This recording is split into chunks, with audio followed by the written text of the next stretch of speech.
Hey everyone, it's the Ride or Die Homies, aka the Mayhem Mercenaries.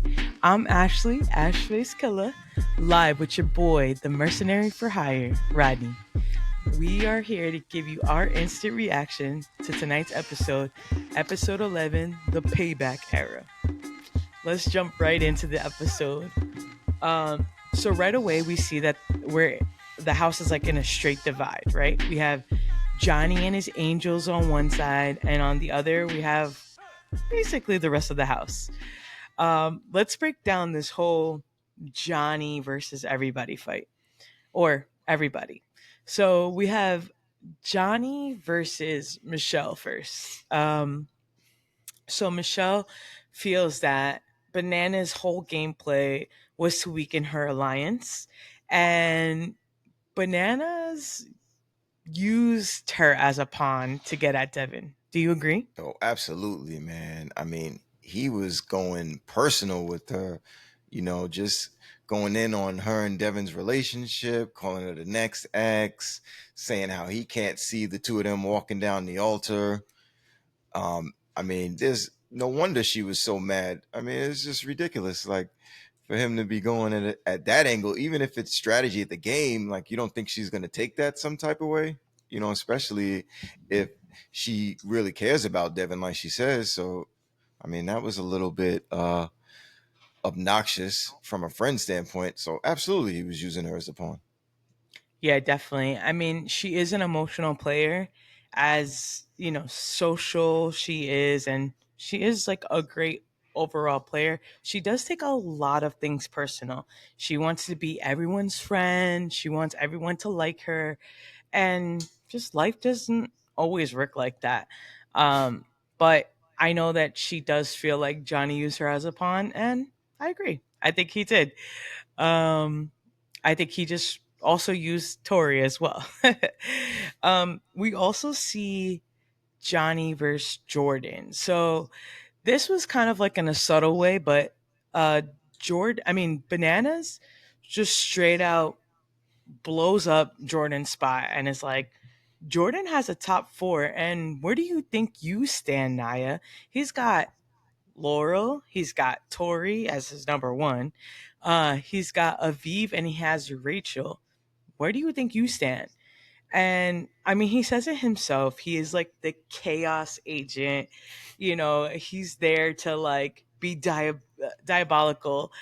Like he creates that doubt in Naya's head. How do you feel about that? Well, Naya took the bait, unfortunately. And, that was a bad move for her game, because then what does she do? She takes the information and runs right to Jordan and is just trying to put him on the spot, which Jordan did a good job of handling. But like, why does she think that just because her and Jordan hooked up or dated, that she should automatically be in his top four, so to speak, without them even having a conversation about it? Like to me, that just didn't make any sense.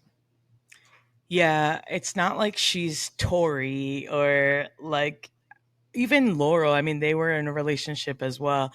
Like, she hasn't really proven herself this season. I mean, she won one elimination. I mean, she is a strong person. She, I mean, I think she has a good run game. I've seen her in the past.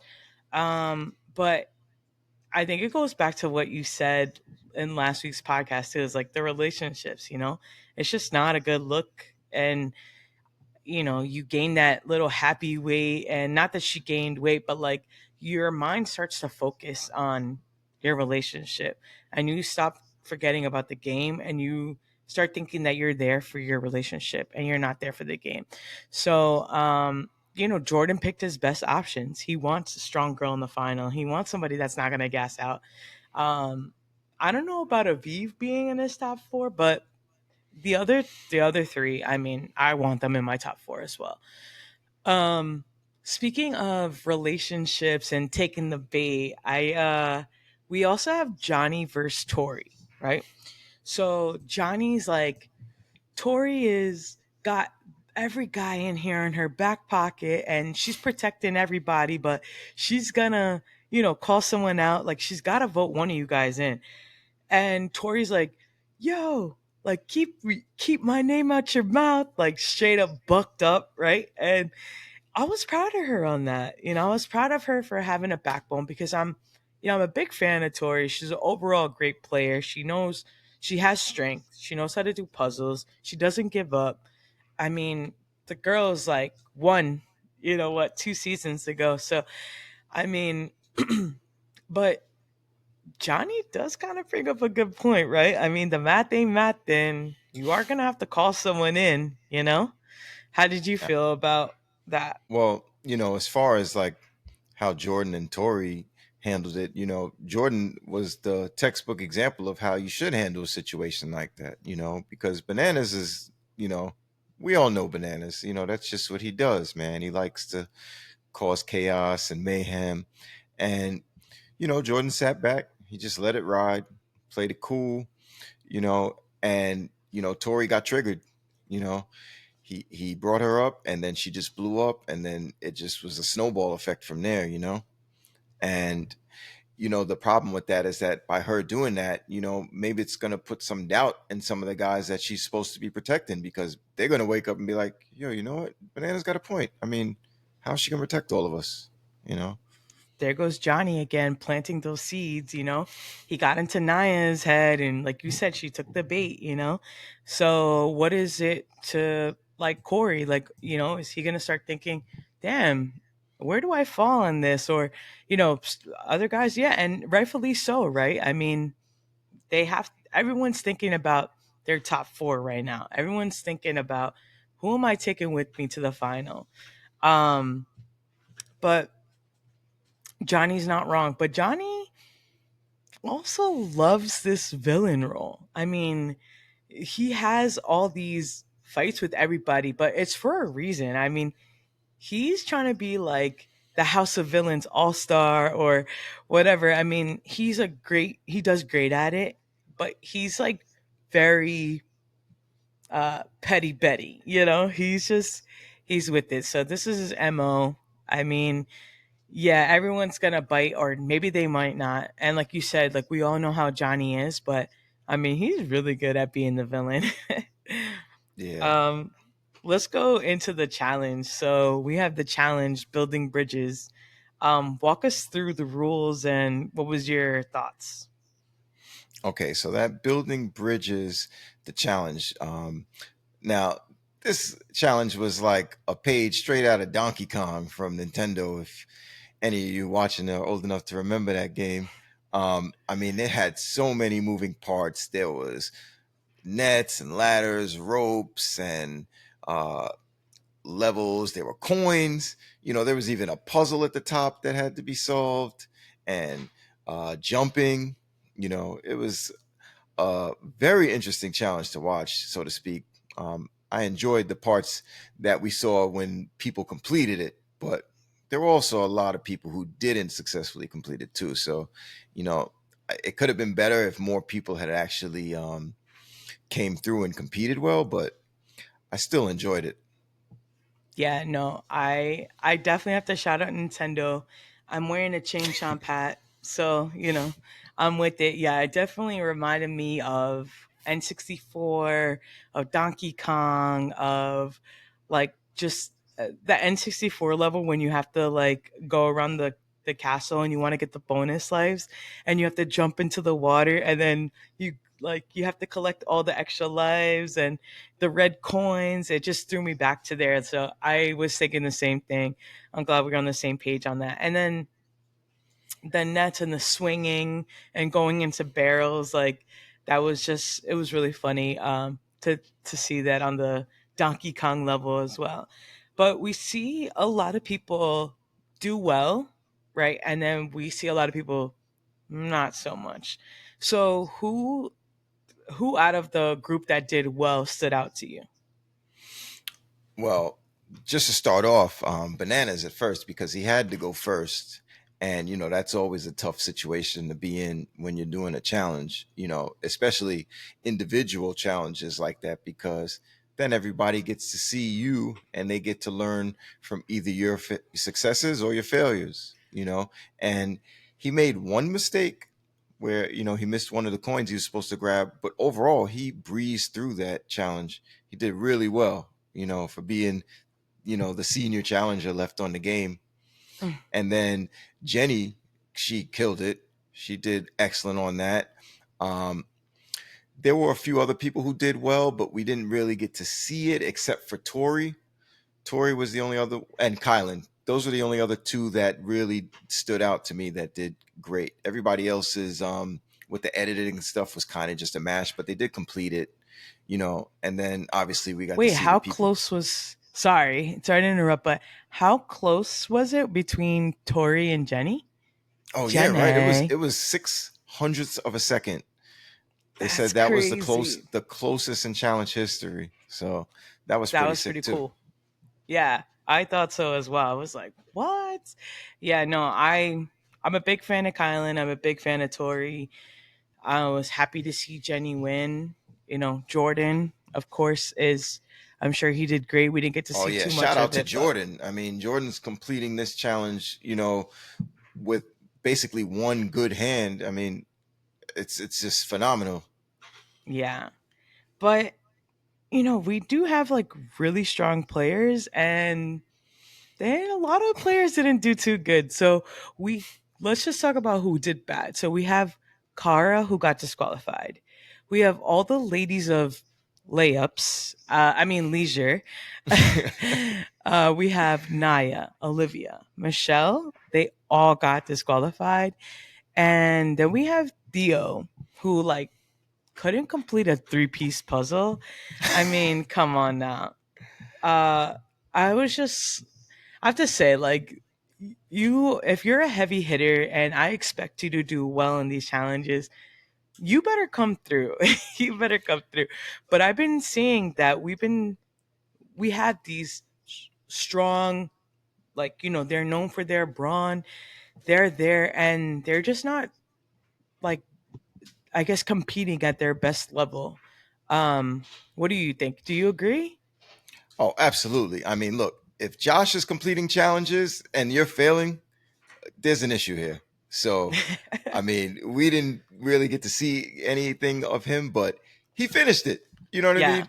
And for those people to just get DQ'd, like, I mean, that whole ladies of layups, I don't even think they made it up the ladder, right? They didn't even get to the top. No, they didn't. They did not. Oh, someone who we forgot to shout out who was doing good was Aviv. That pretty much shocked me. Yeah. However, as soon as Josh comes on and is like, Aviv is killing this, boom, we're like, Aviv twists her ankle or has plantar fasciitis. And I'm like, Josh, you dick, you freaking jinxed her. I knew you It's were going to all bring that Josh's up. fault. It's all Josh's fault. Damn, man. No, but it Yeah. was a pretty cool challenge overall. No, it was good. Really happy to see some, or like at least get some real life Nintendo. Let's jump into the elimination. Uh, Take us through it. Okay, so this elimination was called fortification, if I'm not mistaken. And basically the whole premise of this one was there was 40 crates that were all stacked up and chained together and then locked up with combination locks. And then there were several math equations on some of the outsides of the crates. And you had to solve the equations in order to unlock the combination locks. Then you could remove the chains. And then you had to transfer all 40 of the crates to your designated area. Yeah. And so we see Michelle and we see Naya, in this elimination, but we see them have like completely different strategies, right? So Michelle's strategy is complete these equations, unlock, or no, complete an equation. As soon as you get this unlocked, let's start moving. She's thinking like, okay, Naya's strong, right? Like, let me just try to get a head start and like keep this moving, right? And then Naya, she's completing equations because she knows it's going to take her a little bit longer, but she's really strong. So she could just take these boxes and just haul them right over. Who do you think strategy was the best? And What would you do in that situation? Okay. Well, I get what Naya's premise was, where she just figured that maybe I could just work on the difficult stuff first, right? Sort of like Devin on the last challenge that he got eliminated. Let me just do the hard stuff first, and then we'll just deal with the easy stuff later, because I have the strength. But the problem was she just didn't anticipate how difficult it was going to be to do all those equations, you know, in real time. And so she just really struggled with that. And I mean, that ended up costing her the elimination. Whereas Michelle was like, well, she's definitely stronger than me, Naya. So I'm just going to work at a pace where I'll do one. And then once the crates are free, I'll start moving them time to time. And one at a time. And I think that was a really good strategy, you know, simply for the fact that, one, I mean, last challenge you saw, she just suffered from, I don't know, was that heat stroke or something, where she Yeah. had to go see the ambulance?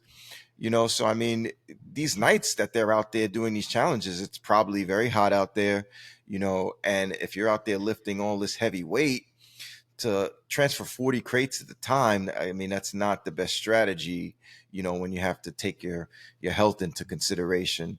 So I think Michelle had a really good